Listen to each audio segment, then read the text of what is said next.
স্বপন কারাগারে আমার ভাইকে রেখে আমি পরীক্ষাতে বসতে পারবো না না না। 1952 থেকে 71 পর্যন্ত যখন ছাত্ররা দমে নেই, আজকে 2024 2040 পৌঁছায়ও ছাত্ররা দমবে না।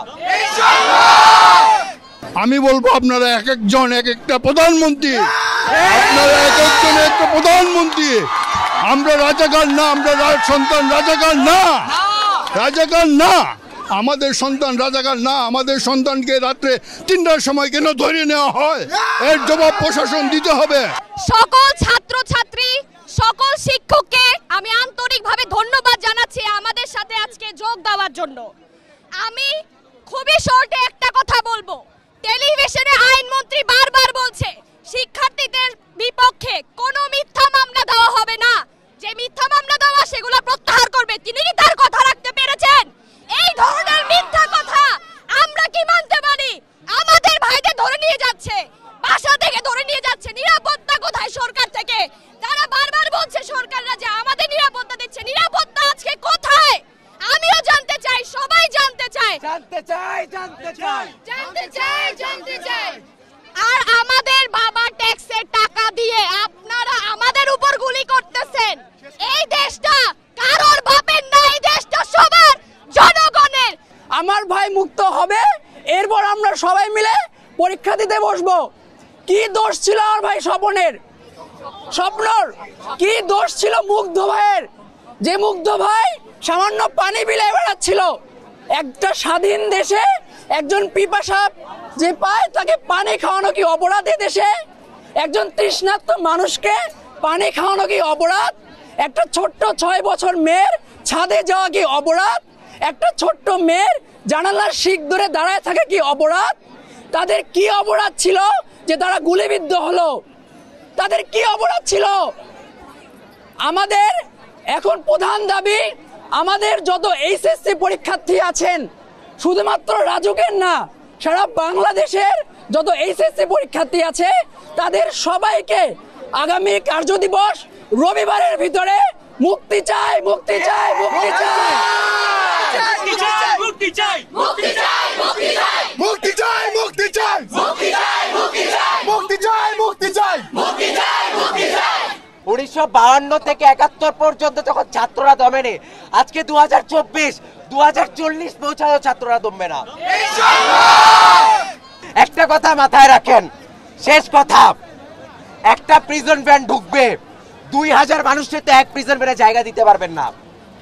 এই যে কেন্দ্রীয় কারাগার, যখন লাখ লাখ ছাত্ররা বলবে আমাকে হাতকড়ি পরান, সবাইকে বললাম জায়গা দিতে পারবেন না।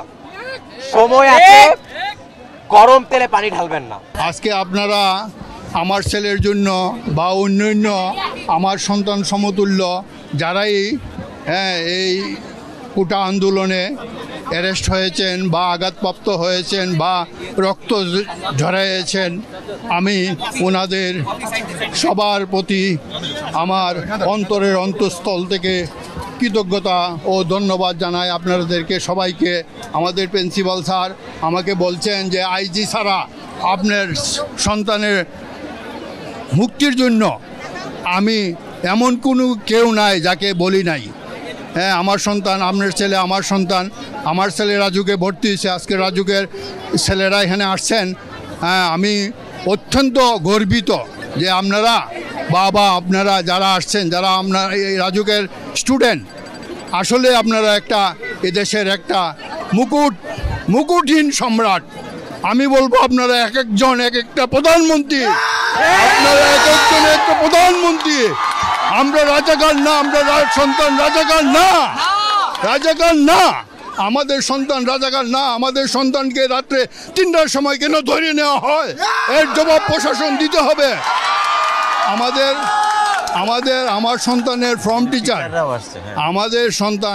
আমার সন্তানের ফর্ম টিচার, উনি অক্লান্ত পরিশ্রম করেছেন। উনার আর প্রিন্সিপাল স্যারের বা আপনাদের অবদান আমি জীবনে ভুলতে পারবো না, অনস্বীকার্য এটা। হ্যাঁ, সমস্ত শিক্ষার্থী ভাইরা, আমার বাবারা, আমার সন্তানের মতো, হ্যাঁ, তোমরা তোমাদের আন্দোলন চালিয়ে যাও, তোমরা সৎ পথে আসো, সতের জয় হবেই, হবেই, হবে, হবে। আমাকে শিক্ষামন্ত্রী সাহেবও ফোন করেছিলেন হ্যাঁ, তো উনি বললেন আপনার সন্তানকে কেন যাইতে দিলেন। আমি বললাম দেখেন স্যার, আমার সন্তানকে আমার সন্তানের অধিকারের জন্য সে গেছে, ও আমার জন্য কিছু করতে যায় নাই।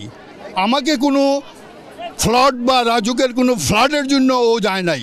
ও গেছে তার অধিকার, তাদের অধিকার, ছাত্রদের অধিকার প্রতিষ্ঠাদের জন্য। এবং এদেশে যত আন্দোলন হয়েছে 52 থেকে ধইরা, সব আন্দোলনের মূলে ছাত্ররা, এবং ছাত্ররাই এই আন্দোলনের অগ্রদূত, এবং ছাত্ররাই পারবে এই দেশে সুখ শান্তি সব কিছু আনতে।